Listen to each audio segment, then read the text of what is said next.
Belajar dengan bahagia akan menghasilkan murid yang mencintai proses belajar itu sendiri. Ketika belajar tidak lagi menjadi sebuah beban, maka disitulah kreativitas dan kemampuan berpikir kritis akan tumbuh. Halo semuanya, nama saya Michael. Selamat datang di channel saya, Sikutu Buku. Kali ini saya akan bahas buku Teach Like Finland karya Timothy D. Walker. Buku ini membahas soal sistem edukasi di Finlandia yang mengagumkan. Pada tahun 2001, seorang anak berumur 15 tahun di Finlandia meraih skor tertinggi dalam tes PISA, Program for International Student Assessment. Sebagai informasi, PISA adalah tes untuk mengukur kemampuan berpikir kritis dalam hal sains, matematika, dan membaca. Menariknya, sistem edukasi di Finlandia cukup unik. Walaupun hari belajarnya sedikit dan jumlah PR-nya nggak banyak, tapi mampu menghasilkan murid dengan hasil PISA yang tinggi. Tim merupakan seorang guru di Amerika Serikat. Dan suatu ketika dia pindah untuk mengajar murid kelas 5 di sekolah negeri di Helsinki, ibu kota Finlandia. Di sana dia menemukan rahasia apa yang membedakan anak Finlandia dengan anak dari negara lain, yaitu pada sistem yang mengutamakan kebahagiaan dalam belajar.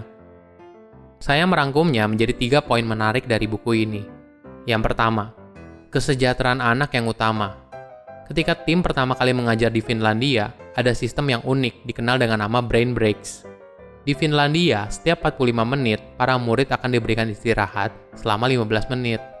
Awalnya, tim merasa ini hal yang aneh, tapi setelah dia mempraktekannya, dia menyadari kalau para murid jadi lebih fokus. Ternyata ini merupakan cara untuk membuat otak kita menjadi lebih fresh, yang akhirnya mampu mendorong produktivitas dan kreativitas. Ketika dalam kondisi istirahat, biasanya dalam brain breaks diselingi dengan aktivitas fisik.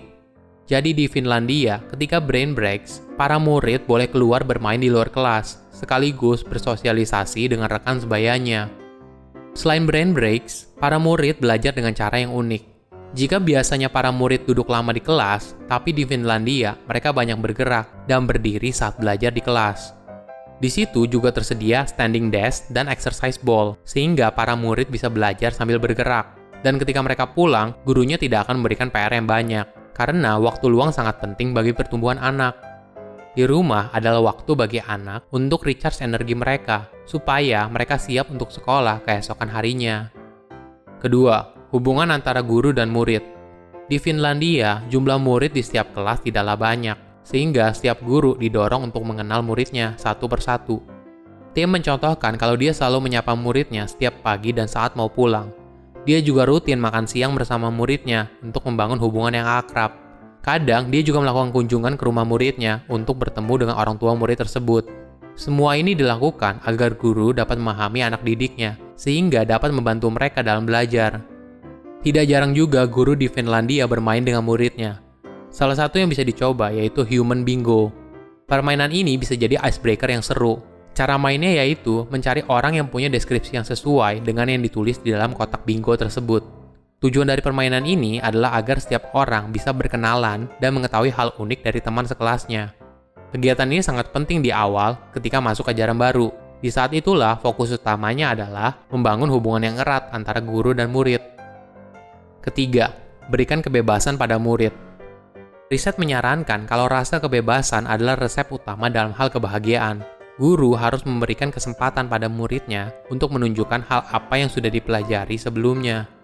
Kebebasan ini memberikan ruang pada murid untuk berkreasi dan bertumbuh. Awalnya, tim ragu untuk memberikan ruang pada muridnya.